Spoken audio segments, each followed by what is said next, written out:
देख सकते हैं इसके शटल की टाइमिंग आउट है। दोस्तों आज के वीडियो में हम आपको सिखाने वाले हैं, अगर आपकी सिलाई मशीन बार बार धागा तोड़ती है या टाप करती है या लच्छा देती है या आपकी सिलाई मशीन बॉबिन से धागा नहीं उठाती है तो इसको कैसे सही करें। तो इसके लिए हमने सबसे पहले प्रेशर फुट को खोल देना है, फिर हमने निडल प्लेट खोल देना है, फिर हमने मशीन के तीर खोल देना है। दोस्तों अगर आपको वीडियो थोड़ा सा भी पसंद आए तो वीडियो को लाइक करके शेयर भी कर देना। तो देख सकते हैं दोस्तों इसके शटल की टाइमिंग आउट है। इसकी निडल के हिसाब से शटल की नोक का मिलान नहीं हो पा रहा है, तो इसी वजह से आपकी मशीन टाप करती है, धागा भी तोड़ती है और कभी कभी बॉबिन से नीचे वाला धागा भी नहीं उठा पाती है।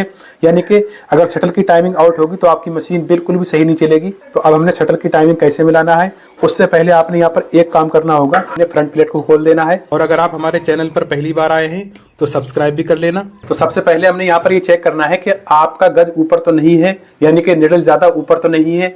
अगर आपकी निडल ऊपर है तो आपने इसको नीचे कैसे करना है और आपने निडल को कितना नीचे रखना है, इसके लिए हमने सबसे पहले ये वाला स्क्रू खोलना होता है। ठीक है, तो अब देखिए इसका गज ऊपर नीचे होने लगा है कुछ इस तरह से। अब ये गज फ्री हो चुका है। तो अब हमने ये देखना है कि निडल कितनी नीचे होनी चाहिए। तो इसके लिए अगर आप यहाँ पर ध्यान से देखेंगे तो देखिए निडल इस तरह से काफी नीचे तक आ रही है, पर हमने ज्यादा नीचे नहीं रखना है। तो ये जो निडल का होल होता है जहाँ पर हम धागा डालते हैं, तो होल का जो ऊपर वाला पॉइंट होता है, तो ये होल हमने यहाँ रखना है, यानी कि शटल के बराबर से यहाँ से रखना है। ठीक है, अब हमने क्या करना होगा, इस वाले पार्ट को बिल्कुल नीचे लेकर आना है कुछ इस तरह से। ये देखिए, तो अब आपने निडल का सेंटर में लाना है। ठीक है, फिर हमने स्क्रू को दोबारा से टाइट कर देना है। आप देख सकते हैं निडल की सेटिंग हो चुकी है, तो आपने निडल को यही रखना है। अगर आपकी निडल पहले से ही सही है तो आपने इसको नहीं छेड़ना है, ये वाला स्क्रू नहीं खोलना है।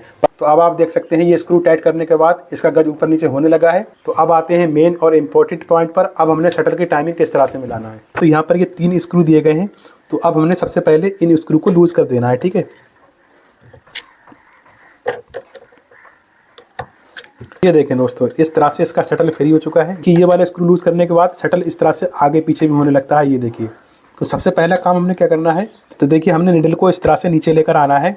ये देखिए इतना नीचे लाना है कि जो शटल की जो ये नोक होती है, इस नोक से निडल का होल थोड़ा नीचे होना चाहिए। उसके बाद देखिए हमने पेचकस लगा लेना है यहाँ आगे, ये जो निडल है इसके बराबर से हमने पेचकस लगा दिया। अब देखिए हम शटल की नोक इस तरह से लेकर आएंगे। ये देखें, यानी कि इस निडल से शटल की नोक आगे नहीं जाना चाहिए। अब देखिए मैंने यहाँ पर पेचकस लगा दिया और शटल की नोक यहाँ पर रोक दी, और जो निडल का होल है वो शटल की नोक के जस्ट नीचे होना चाहिए। ठीक है, अब आपने ये भी देख लेना है कि शटल और निडल के बीच में यहाँ पर कोई गैप तो नहीं है। अगर यहाँ पर गैप होगा तो आपकी मशीन टाप करेगी। तो आपने इस तरह से शटल को आगे भी कर देना है। ठीक, ये देखिए इस तरह से आगे पीछे भी होने लगता है। अब आपने इतना मिलाकर रखना है कि शटल की नोक निडल में टकराना भी नहीं चाहिए और शटल की नोक निडल से हटकर भी नहीं चलना चाहिए। यानी कि इस तरह से मिलकर चले कि निडल में टकराना भी नहीं चाहिए और हटना भी नहीं चाहिए और बीच में गैप भी नहीं होना चाहिए। अगर हम शटल की नोक को ज़्यादा आगे कर देंगे तो देखिए इस निडल में टकराने लगती है। ये देखिए, तो इस वजह से आपकी निडल भी टूटती है। तो अब जो निडल का होल है वो शटल की नोक के जस्ट नीचे है। उसके बाद हमने एक स्क्रू को टाइट कर देना है।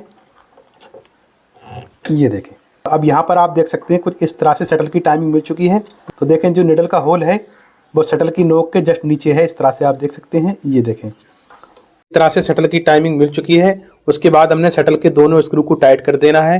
तो उसके बाद हमने तीर भी लगा देना है।